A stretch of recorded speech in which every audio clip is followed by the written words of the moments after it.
This is the second part of this video of this chapter. तो जब उनकी सुल्तान की जो बेटी रहती है, जो अपने पिता से उस लड़के से शादी करने का प्रस्ताव रखती है, तो सुल्तान मान जाते हैं कि वो अपने बेटी की शादी उस लड़के से करेंगे। और वो जो युवक रहता है वो वहाँ पे उस राज्य में रहने वाले सभी लोगों को, फिर वो गरीब हो या अमीर हो, सबको अपनी इस आश्चर्यजनक कहानी को सुनाया करता था। और फिर उस राज्य में जो भी ओकेशंस होते थे, कुछ भी फंक्शंस होते थे, तो उसमें राजकुमारी जो है वो उस लड़के के साथ उसका साथ देती थी। Wedding preparation at the palace were finally over. One could see goblets for the wedding toast. The goblets were made of silver and gold. There were shining emeralds and rules to be worn by the young bride. अब शादी की जो तैयारियां रहती हैं वो लगभग पूरी ख़त्म हो चुकी होती हैं, और वहाँ पे उस राज्य में गॉबलेट्स देखे जा सकते थे, यानी जाम। वो जाम जो थे वो चांदी और सोने के बने हुए थे। इसके साथ साथ वहाँ पे बहुत ही चमकदार शाइनिंग पन्ना की मोतियाँ थीं, और बहुत से जेवरात थे जो कि दुल्हन द्वारा पहने जाते हैं। There were clothes made of silk and satin in different colors. The young man left the listeners spellbound with his stories. He talked in a convincing language, and the people believed that he had great powers in addition to plants or of rich. और इसके साथ साथ उस राज्य में बहुत से रंग बिरंगे सिल्क और सैटिन की कपड़े थे। और ये जो युवक था वो वहाँ पे इसके सुनने वाले जो श्रोता रहते थे उनको अपनी बातों से बिल्कुल बांध करके रखता था। मतलब ये इतनी अट्रैक्टिव बातें किया करता था।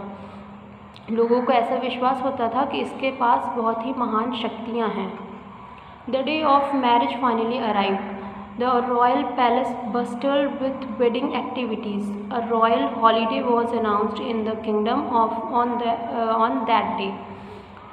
अंत में वो दिन आ जाता है जब इनकी शादी होने वाली थी। पूरे शाही राज दरबार जो था उसमें शादियों की तैयारियां बिल्कुल ज़ोर शोर से थी, और उस राज्य में एक छुट्टी अनाउंस कर दी गई थी कि उस शादी में सबके शरीक होने के लिए छुट्टी अनाउंस कर दी गई थी। और पूरा राज्य जो था वो बहुत ही खुश था इस शादी में शरीक होने के लिए, शामिल होने के लिए सब लोग। A feast worthy to remember was prepared in the kitchens of the palace. The palace bustled and sparkled with fireworks according to the custom of the country.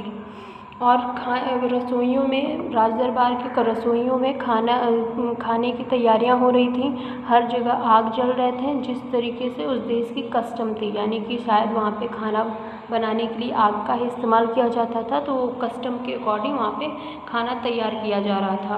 Dancing girl danced merrily, magicians performed their awe-inspiring shows. The marriage was performed in such a regal atmosphere. Before the start of the wedding ceremony, the young man decided to put his trunk in a safe place. अब नृत्य करने वाली जो लड़कियां थी वो बड़े ही अच्छे से डांस कर रही थी। जादूगर जो थे वो बड़े ही रोचक जादू शोज़ दिखा रहे थे, और वो जो शादी का समारोह था वो बड़े ही शाही अंदाज में, शाही वातावरण में हो रहा था। Before the start of the wedding ceremony, the young man decided to out his trunk in a safe place.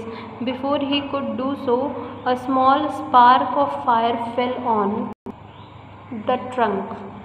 और अब शादी समारोह जो है वो शुरू ही होने वाली थी, लेकिन उससे पहले वो जो युवक रहता है वो सोचता है कि वो अपने इस ट्रंक को किसी सुरक्षित जगह पे रख दे। और जब वो जाता है रखने के लिए, तभी उसमें कहीं से आग की चिंगारी गिर जाती है और उसमें आग लग जाती है उसके ट्रंक में। The fire reduced the trunk to ashes. With the trunk burning away, all the dreams of the young man got burnt too. और वो आग जो रहती है कुछ ही देर में उस पूरे ट्रंक को बिल्कुल खाक में बदल देती है, और इस ट्रंक के जलने के साथ ही उस युवक के सारे सपने भी जल जाते हैं।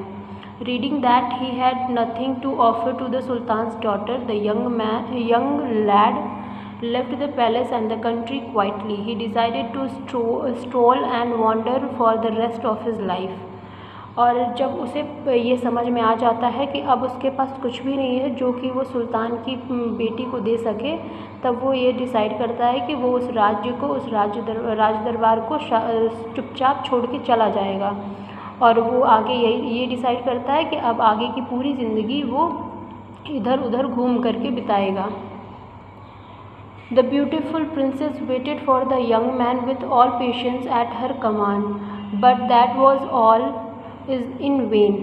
और फिर इसकी जो सुल्तान की जो बेटी रहती है वो अपने पूरे धैर्य के साथ उसका इंतज़ार करती रहती है, लेकिन वो सब व्यर्थ रहता है। She could not find happiness for many years. The young man never found happiness either. He was foolish। और वो जो लड़की रहती है, जो बेटी रहती है सुल्तान की, वो अपने कई सालों तक उसे बिल्कुल भी खुशियाँ नहीं मिलती है, मतलब वो खुश नहीं रह पाती है।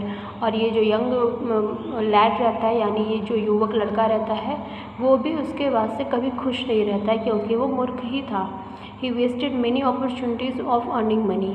वो क्यों मूर्ख था? क्योंकि उसने बहुत सारे अपॉर्चुनिटीज़ को गंवा दिया था पैसे कमाने का। He was hungry most of the time. और वो ज़्यादातर समय भूखा रहता था। The clothes he worn were shabby and tone. और जो कपड़े उसने पहन रखे थे वो बड़े ही भद्दे और फट चुके थे। All the time was spent in travelling from one town to another where he would tell his tales in exchange for food. और ज़्यादातर समय वो अपना एक नगर से दूसरे नगर तक ट्रैवल करने में ही बिताता था, और वो खाने के बदले कहानियाँ सुनाता था, यानी कहानियाँ सुनाया करता था लोगों को, जिससे कि उसे खाना मिल सके। He narrated the stories of distant lands he had visited, the strange people he had met, and the unusual foods which he had eaten।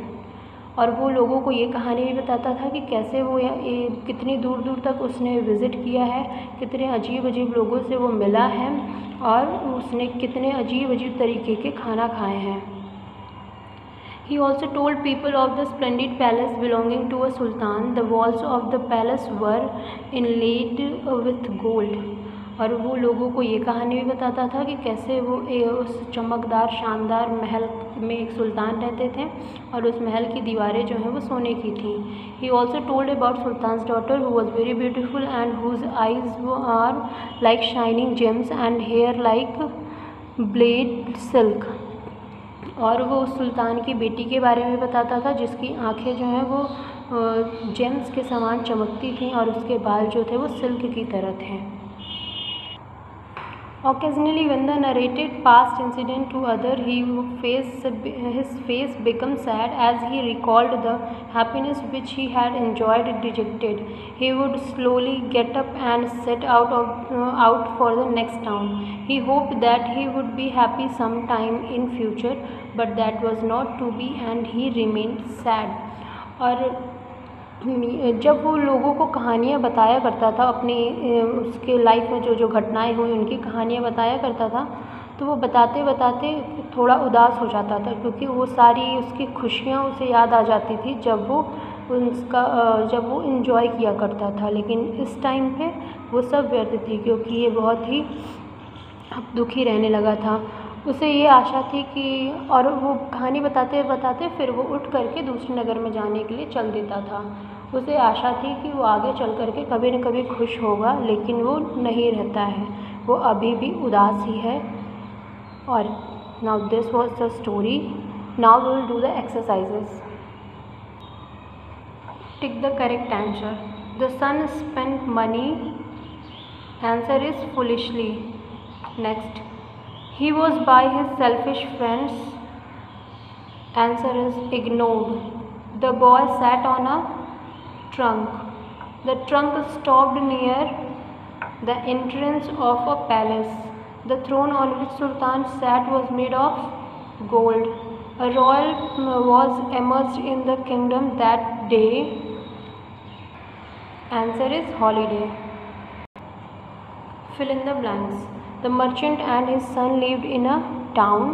Only one pious person thought well of him। The Sultan sat cross-legged upon a throne। The Sultan's daughter, it is not daughter, it should be daughter, was deeply impressed by by the young lad's story. One could see goblets for the wedding toast. Now, true or false? The young boy's father was a rich businessman. True. The foolish young boy boasted about his large fortune. True. The Sultan had a son. False. The princess did not wait for the young man. False. The young man and the princess got married. False. So this was the chapter. That's all for today. Thank you very much.